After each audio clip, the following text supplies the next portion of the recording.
রাজধানীর কারওয়ান বাজার, ফার্মগেট, আগারগাঁও, মিরপুর কিংবা পুরান ঢাকা, যেদিকেই চোখ যায় একটাই দৃশ্য। নগরের দেয়াল জুড়ে কেবল পোস্টার ও ব্যানার। আসন্ন জাতীয় নির্বাচনকে সামনে রেখে পোস্টারিং বেড়েছে কয়েক গুণ, এবং এই পোস্টারিং এর ঢল থেকে রেহাই পায়নি দেশের অন্যতম গুরুত্বপূর্ণ অবকাঠামো মেট্রো রেলও।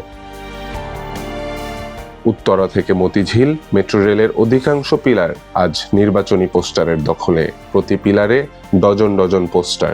এ যেন জায়গা দখলের প্রতিযোগিতা। এখানে কেন লাগাবে? ওনাদের জন্য তো আলাদাভাবে যে দেখলাম বিলবোর্ড আছে, বিভিন্ন জায়গায় ওনারা পোস্টার লাগায় মুড়ে মুড়ে। কিছু কিছু জায়গায় রেস্ট্রিকশন থাকা উচিত হিসেবে রাষ্ট্রীয়ভাবে, যে সব জায়গায় সবকিছু চলে না। মেট্রো রেলের তো আপনার দেওয়া আছে যে কোনো প্রকার পোস্টার লাগানো যাবে না, নিষেধ করাই আছে। তো যে নিষেধ অমান্য করে লাগাচ্ছে সেই জন্য তাকে এর জন্য জরিমানা করা উচিত, বা তাকে গ্রেফতার করে 1-2 দিন আপনার জেলে রাখা উচিত। বাংলা মোটর থেকে শাহবাগ পর্যন্ত Bangladesh Jamaat Islami, Biplobi Workers Party, Republic Party Bangladesh, CPB, Ganosamhati Andolan, BNP সহ বিভিন্ন দলের নেতাদের পোস্টারে ছেয়ে আছে পিলারগুলো।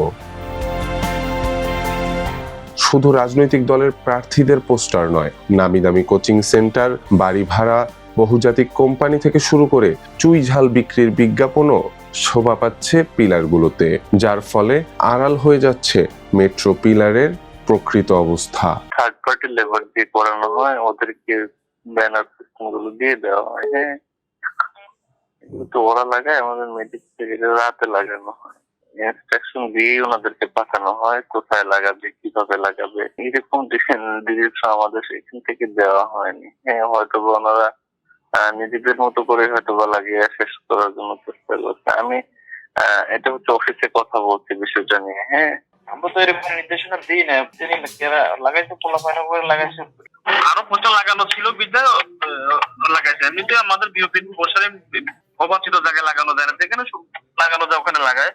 অথবা দেখা গেল আশেপাশে আরো অনেক পোস্টার লাগানো ছিল বিদায় ওনারা লাগাইছে। যাত্রীদের নিরাপত্তা নিশ্চিতকরণে মেট্রো রেলের প্রতিটি পিলারের নিয়মিত পর্যবেক্ষণ ও তদারকি অত্যন্ত জরুরি বলে জানিয়েছে মেট্রো রেল কর্তৃপক্ষ। বিশেষ করে সাম্প্রতিক ভূমিকম্পের পরে এই পর্যবেক্ষণ আরো গুরুত্বপূর্ণ হয়ে উঠেছে। পিলারের ভিতরে যে লেখালেখি হচ্ছে, এতে আমি স্ট্রাকচারে অনেক কিছু বুঝতে পারবো না। আমি এই অবস্থায় পলিটিক্যাল পার্টিটা টাচ করা মনে হয় খুব ডিফিকাল্ট হয়ে যাবে আমার জন্য। আমরা যেটা চাচ্ছি অন্য যেগুলি ভ্যান্ডালিজম হয়েছে, কিছু ভ্যান্ডালিজম হয়েছে, রাইট, জমি ফিরে দেওয়া হয়েছে, তো এইগুলো আমি রিমুভ করতেছি। ঠিক আছে, হয়তো 100% হয় নাই, বাট পলিটিক্যাল পোস্টার এই অবস্থা নিলে আমরা হয়তো ম্যানেজ করতে পারবো মেট্রো। কিন্তু অনিয়ন্ত্রিত পোস্টারিং এর ফলে পিলারের মূল কংক্রিট পৃষ্ঠ এখন অনেকাংশে অদৃশ্য। দফায় দফায় পোস্টার নিরসন করেও সুফল পাওয়া যাচ্ছে না। যারা আইন প্রণয়ন করবেন তাদের মধ্যে আইন না মানার একটা বড় সংস্কৃতি। কারণ আমাদের যে পোস্টার অ্যাক্ট 2012 সেখানে কিন্তু উল্লেখ আছে যে সিটি কর্পোরেশনের অনুমোদন ছাড়া আপনি চাইলেই কোথাও কিন্তু পোস্টার লাগাতে পারবেন না। তো সেই জায়গায় মেট্রোর মতন একটা কেপিআই, এটা কি পয়েন্ট ইনস্টলেশন, সেখানে পোস্টার যদি এই ধরনের বিশেষ করে মেট্রোর পিলারে লাগানো হয়, সেখানে আপনার অর্থদণ্ডের বিধান আছে এবং এমনকি ইমপ্রিজনমেন্টের কথা কিন্তু বলা আছে।